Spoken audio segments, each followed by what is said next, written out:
estamos entonces con el relator especial de las Naciones Unidas, Marcos Orellana, ¿verdad? Buenas tardes, ¿cómo le va? ¿Cómo está? Buenas tardes, un gusto conversar con ustedes. Un gusto también para nosotros conversar. Estamos acá con Lucas Aracho, estamos en el programa Legalmente aquí por PDS Radio y TV Digital y queríamos justamente hablar sobre, usted estuvo en nuestro país y hizo un informe también con respecto al tema ambiental, ¿verdad? Y de repente queríamos consultarle cómo veía las instituciones paraguayas justamente en el tema de la lucha contra los delitos ambientales. Sí, muchas gracias por la invitación a participar en su programa. En efecto, tuve oportunidad de realizar una visita oficial al Paraguay durante 2 semanas en los términos del mandato que me ha conferido el Consejo de Derechos Humanos de las Naciones Unidas. Este mandato se centra en lo que es la afectación a los derechos humanos por los productos químicos y desechos. Y en ese contexto, al final de mi visita, tuve oportunidad de presentar una declaración de prensa y también un informe preliminar. Ese informe preliminar va a servir de base a lo que va a ser un informe más elaborado, más detallado, con análisis, conclusiones y recomendaciones que va a ser presentado el próximo septiembre del año 2023 al Consejo de Derechos Humanos. Dentro de todo ese marco, el análisis de lo que son las fortalezas y debilidades de las instituciones públicas en materia ambiental, específicamente en lo relativo a tóxicos y derechos humanos, es un ángulo importante para la investigación. Y ahí una de las cosas que pude advertir es la utilización del derecho penal para silenciar la protesta pacífica y la articulación social. Me preocupa la imputación a investigadores que realizan estudios científicos en áreas que son o pueden ser sensibles para la industria. He conocido casos de investigadores que han sido imputados, por ejemplo, con cargos de producir documentos públicos con contenido falso, en situaciones donde han producido estudios científicos en relación al impacto y exposición de las personas a los tóxicos. Esto sin duda que es tremendamente preocupante en razón no solo de lo que debería ser la utilización del derecho penal, pero además en lo que corresponde a la protección de la libertad de expresión y la libertad de investigación de investigadores científicos. Y asimismo también compartirle mi preocupación acerca de lo que he podido ver y advertir en mi visita a Paraguay de la criminalización de líderes ambientales, líderes indígenas, líderes campesinos, que son acusados e imputados por cargos, por ejemplo, perturbar la paz pública, asociación criminal. Esto es realmente un problema cuando el derecho penal no se utiliza para proteger los bienes jurídicos básicos de la sociedad, sino más bien como una herramienta desde el Estado para silenciar la protesta social o la articulación social. Entiendo, entiendo. Y esto está plasmado en el informe que va a elevar justamente a al organismo internacional que representa. El informe preliminar al que hacía referencia y que tuve oportunidad de compartir tanto con el gobierno como con la prensa al finalizar mi misión oficial a Paraguay el viernes pasado, está disponible en línea en la página red de la Oficina del Alto Comisionado para los Derechos Humanos. Quiero hacer hincapié en todo caso que ese es un informe preliminar. En los Ujú. próximos meses voy a estar elaborando de forma más detallada y pormenorizada un informe final que va a ser primero compartir un borrador con el gobierno y luego va a ser presentado al Consejo de Derechos Humanos en la sesión del mismo Consejo que está calendarizada para septiembre del 2023. Usted también tuvo conversaciones con nuestras autoridades. Quería saber nomás cuál fue o qué le dijeron con respecto a estas preocupaciones. Sí, hubo un muy rico intercambio y muy productivo, muy provechoso, diría yo, muy constructivo, con una diversa red de actores en la temática en Paraguay. Yo aprecio mucho haber tenido esa oportunidad. Algunas apreciaciones, por ejemplo, están en que el Ministerio Público investiga y ejerce la acción penal frente a hechos punibles y actúa en base a denuncias. Y esa es una perspectiva. Otra perspectiva que fue presentada es que el hecho de que el Ministerio Público tenga un monopolio exclusivo sobre el uso de la acción penal lleva a que en una situación donde el Ministerio Público decide no iniciar o ejercer esa acción penal, las presuntas víctimas pueden quedar desamparadas y sin un recurso efectivo ante la judicatura penal. Esa es otra perspectiva que fue compartida. Y una tercera, sí, en esta misma línea, está en que muchas veces las denuncias de delitos ambientales no son investigadas o no son actuadas de forma oportuna, en parte porque hay demora en tomar las pruebas, las muestras, y muchas veces el delito ya ha sido consumado y los efectos del delito no son aparentes necesariamente en el tiempo. Me refiero, por ejemplo, al ejemplo de una fumigación ilegal, donde si no es por delito flagrante, o sea, en el momento en que está siendo cometido, a las horas o a los días las muestras de lo que es los químicos en el aire pueden no estar disponibles. Entonces eso dificulta muchas veces la aplicación de las leyes ambientales en esta materia para proteger a las personas. Esas son algunas de las perspectivas que le podría compartir en relación con lo que, como digo, ha sido un tremendamente constructivo y comprensivo intercambio con autoridades, con grupos de la sociedad civil, con el sector gremial, con académicos, entre otras personas.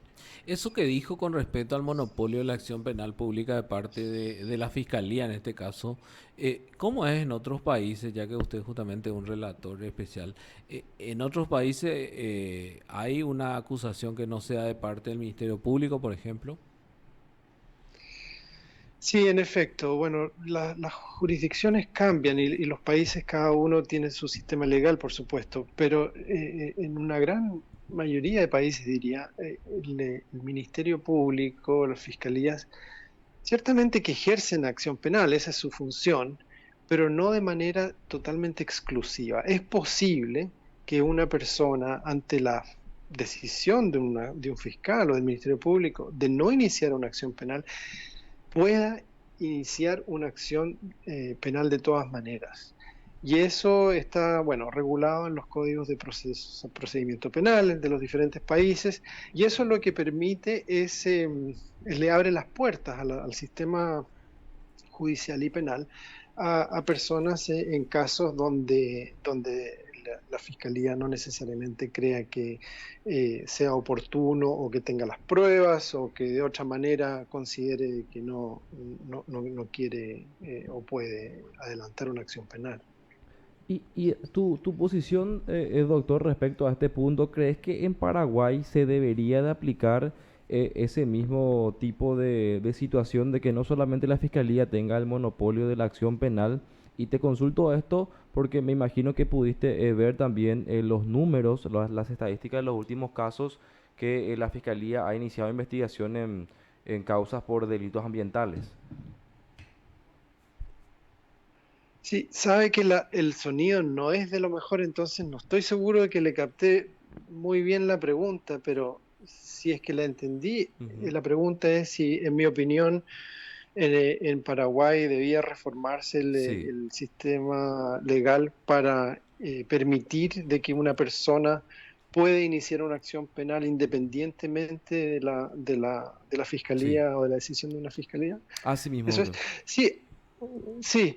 En el informe final voy a incluir recomendaciones desde ya, de acuerdo a lo que he podido apreciar.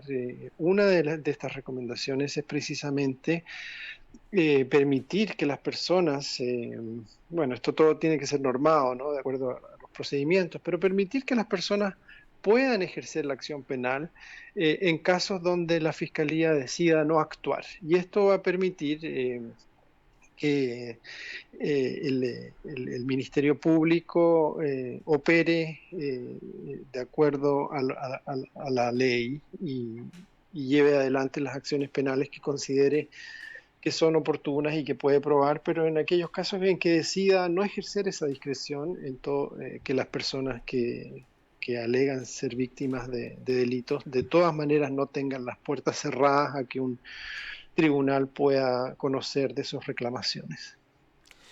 Sí. Y doctor, con respecto, ¿usted tuvo acceso de repente o leyó las leyes ambientales en Paraguay? ¿Qué le parece? ¿Están bien? ¿Falta algo más? Bueno, el análisis preliminar que está plasmado en el informe preliminar, precisamente lo que hace referencia es que el Paraguay tiene una buena base de leyes ambientales. Por ejemplo, uno de los elementos que congratulo al gobierno de Paraguay es haber firmado y ratificado todos los acuerdos ambientales multilaterales en el ámbito de los químicos y desechos. Sin embargo, el desafío que me parece más relevante apuntar para el Paraguay es que, a pesar de las buenas leyes que tiene, muchas de estas no se cumplen. Entonces hay ahí un tema de implementación, de capacidad y también de voluntad política de hacer cumplir las leyes. Todo esto juega, en definitiva, hacia configurar un marco donde en la realidad, a pesar de que las leyes puedan tener buenas protecciones para el medio ambiente y las personas, si no se cumplen, las personas pasan a ser objeto de degradación o daño ambiental. Y un ejemplo concreto de eso es la ley que establece franjas de protección entre los cultivos o monocultivos y las comunidades aledañas a estos cultivos. De acuerdo a la ley, esta franja debería tener por lo menos 100 metros o una barrera viva de ciertas especificaciones, pero al salir al terreno, en múltiples lugares del país, he visto que esto simplemente no se cumple. Eso es también la evidencia sistematizada que he recibido durante la visita. Entonces, ante la falta de cumplimiento de esta franja de protección, lo que sucede es que las aspersiones de químicos, de agrotóxicos o agroquímicos, que son peligrosos para la salud humana, genera deriva. Y deriva se refiere a que las moléculas o las gotas de estos agroquímicos se suspenden en el aire y atraviesan o avanzan hacia las viviendas de la gente, sus cultivos de pan coger o sus fuentes de agua, incluso los mismos cuerpos de la gente. Y ha sido bastante dramático conocer de casos de personas que han muerto, han fallecido como resultado de la exposición a estos agrotóxicos. Entonces, ese ejemplo me parece que ilustra un poco el desafío que tiene el país en relación con la legislación ambiental de hacer cumplir lo que en el papel son buenas leyes, pero que si no se cumplen generan una afectación en los derechos de las personas que es grave y sistemática. Resaltaste incluso, doctor, que en Paraguay se está abusando con el uso de los agrotóxicos. Eso también me parece un tema muy importante. Sin duda, el tema de los agrotóxicos, que tienen diferentes nombres, ¿no? Productos Mm, defensivos, fitosanitarios, agroquímicos, Yo les llamo agrotóxicos porque el nombre del mandato es tóxicos y derechos humanos, entonces ahí hay una relación directa, eso en relación con la terminología, pero en lo sustantivo. Es tremendamente problemático conocer de situaciones donde personas y comunidades enteras se ven semana tras semana impactados por las aspersiones de agrotóxicos en sus comunidades. Hacía referencia a lo que son las falencias de implementación de las franjas de protección, pero además de esto, yo apunto la problemática en relación con la importación al Paraguay de productos fitosanitarios, de agrotóxicos, que están prohibidos en otros países y están prohibidos porque son peligrosos para la salud humana y el medio ambiente. Y un ejemplo claro de esto es el paraquat, que se utiliza como secante justo antes de las cosechas, pero que es tremendamente tóxico para los humanos, y no solo para los humanos, sino también para otros organismos vivos. Entonces, en consideración, por ejemplo, que la Unión Europea ha prohibido este producto hace años y también Suiza, el hecho de que se siga utilizando en Paraguay con los impactos y efectos que eso tiene en las comunidades aledañas es tremendamente preocupante. Y también me gustaría apuntar una cosa más sobre eso. En la última conferencia de las partes del convenio de Rotterdam, la conferencia de las partes es como la asamblea, es el momento en los cuales los países que han ratificado y son partes del convenio se reúnen a tomar decisiones sobre el convenio. Y el convenio de Rotterdam es uno de los convenios en el ámbito multilateral ambiental que regula ciertos químicos industriales y ciertos agrotóxicos. En la última conferencia de las partes, que tuvo lugar en junio en Ginebra, en Suiza de este año, se planteó la posibilidad de restringir paraquat. Y digo restringir en el sentido de incluirlo en el apéndice 3, que regula el consentimiento previo informado, que es uno de los mecanismos de regulación y control de este convenio.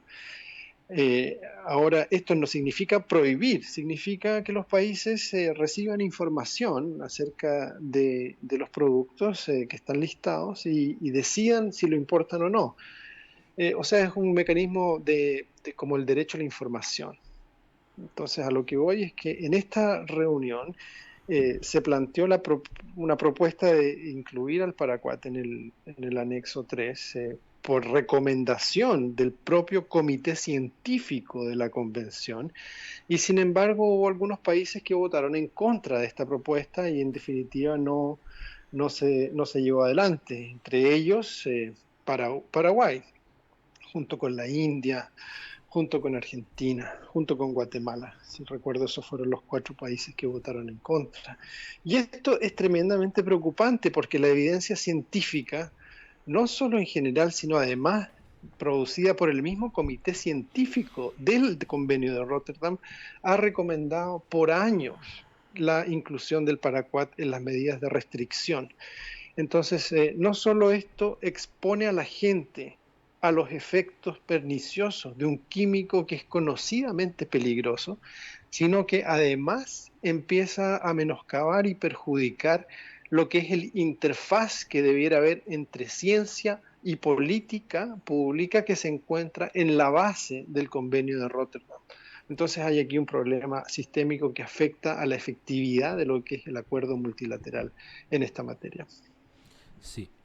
Y una última consulta, porque estamos abusando un poquito de su tiempo. Las penas de multa que se dan acá, de repente, ¿pueden suplir la pena privativa de libertad en los temas de delitos ambientales graves, por ejemplo, de repente, para poder cumplirse esas leyes como usted está recomendando?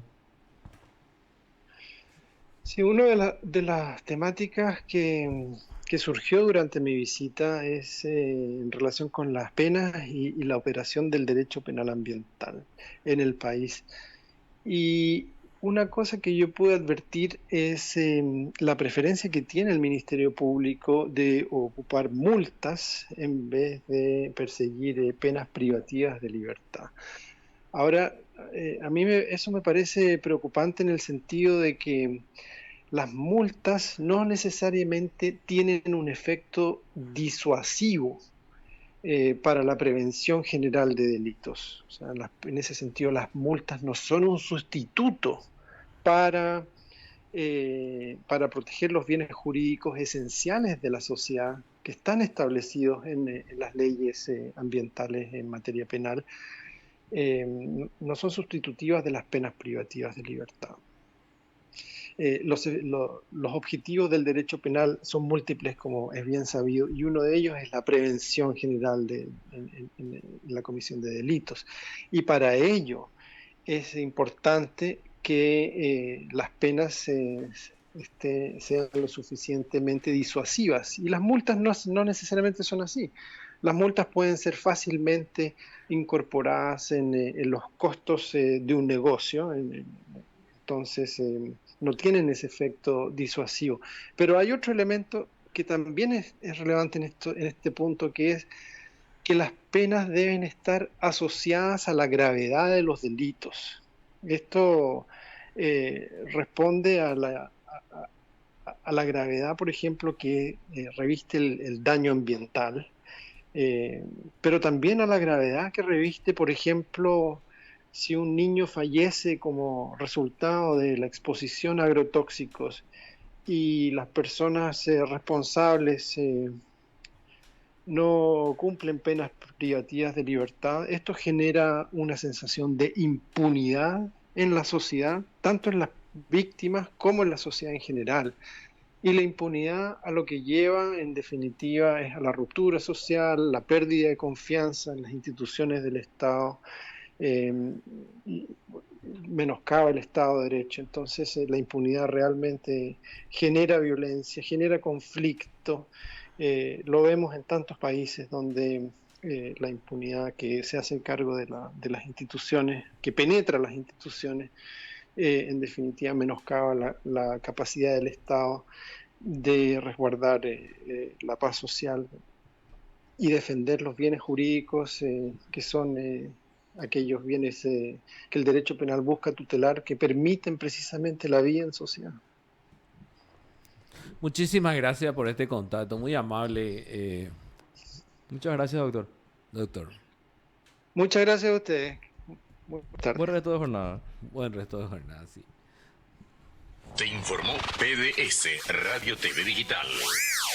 Hablábamos así con el doctor Marcos relator Orellana, Marcos Orellana, sí, relator especial de las Naciones Unidas, específicamente sobre temas ambientales y realizó un informe preliminar sobre el Paraguay y también va a hacer un informe final ya en septiembre del año próximo. Pero lo